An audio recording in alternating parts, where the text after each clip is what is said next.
Are you your own worst self-critic? Then you need to give yourself a self-compassion break.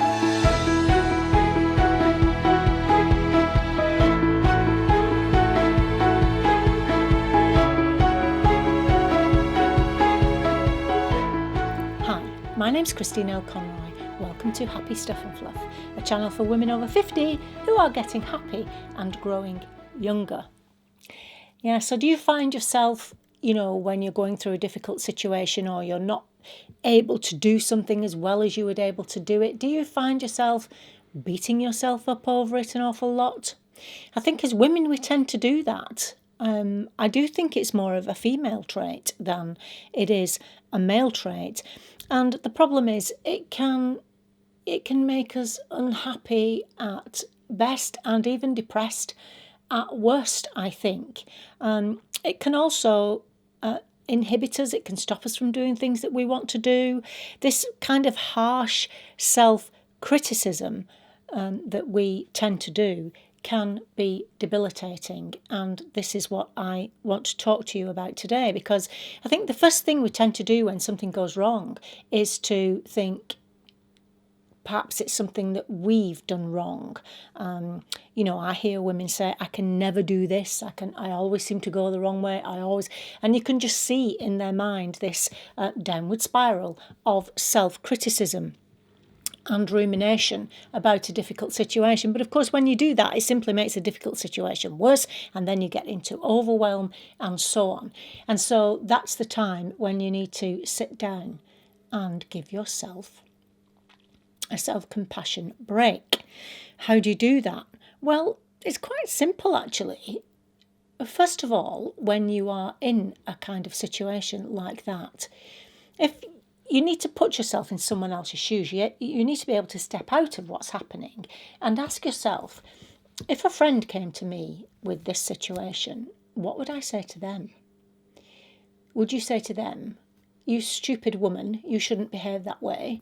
You're so inadequate. You can never do the right thing. You always do the wrong thing, and it always causes problems for everyone. How ridiculous are you? Oh my word, are you never going to learn? Can you imagine saying that to a friend? No, you can't imagine saying that to a friend, because you would not say that to a friend. So why then would you say it to yourself? And if you catch yourself on that kind of self-criticism, self-talk, now you'll start to laugh because it's silly. Just imagine saying that to your friend, saying that to your daughter who comes to you for help over something that they're feeling particularly bad about. Would you speak to them like that? You know the saying that you should try to treat others the way you would like to be treated yourself. What about treating yourself the way that you like to treat others? Simple. Why don't you do that? Why don't you try that? How do you do that?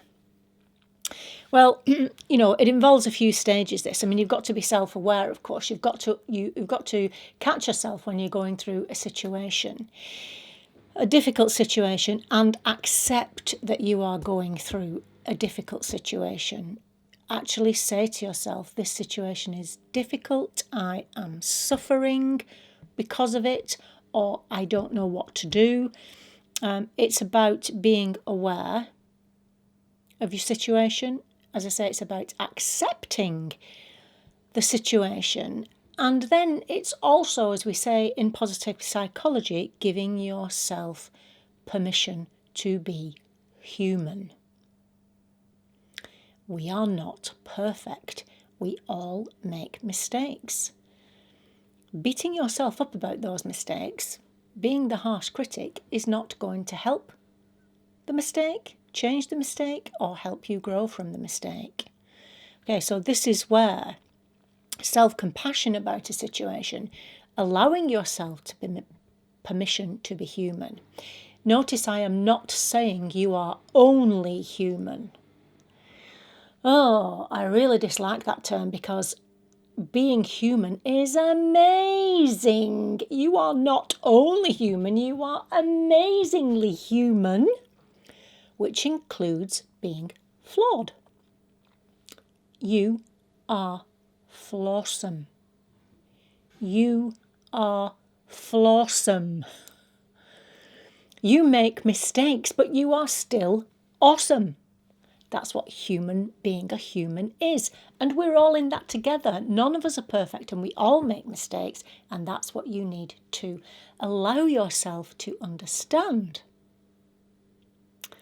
Okay, so you've got to be aware of yourself, aware of the situation.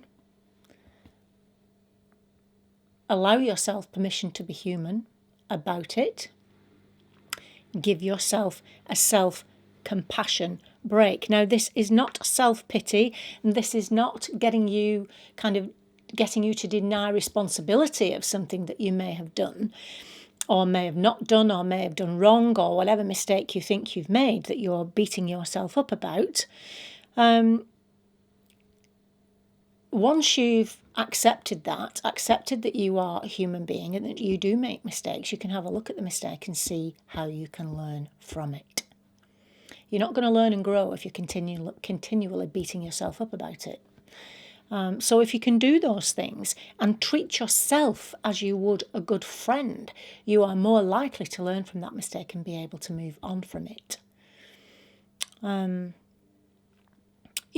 think sometimes we think that we take all this on ourselves and we think we have to do everything and we have to be perfect.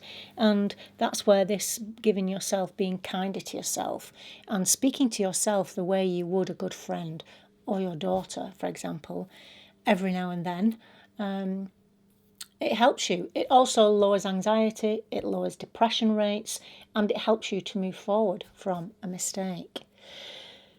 Take a deep breath. Accept and acknowledge you are struggling, or you struggled with a particular thing, that you are suffering through a particular thing. A good exercise to do then is to think about a situation. Maybe think about something you don't like about yourself. Okay. Think about, when you are beating yourself up about something. I know I was quite vicious earlier. You stupid woman. You do these mistakes. You always make that mistake. Think about something you don't particularly like about yourself. Think about that and then apply these ideas to it. If someone came to you and said, this is a particular thing that I don't like about myself, what would you say to them? With your kind hat on, because you would be kinder to them than you are to yourself. What would you say to them? Write down what you would say to them.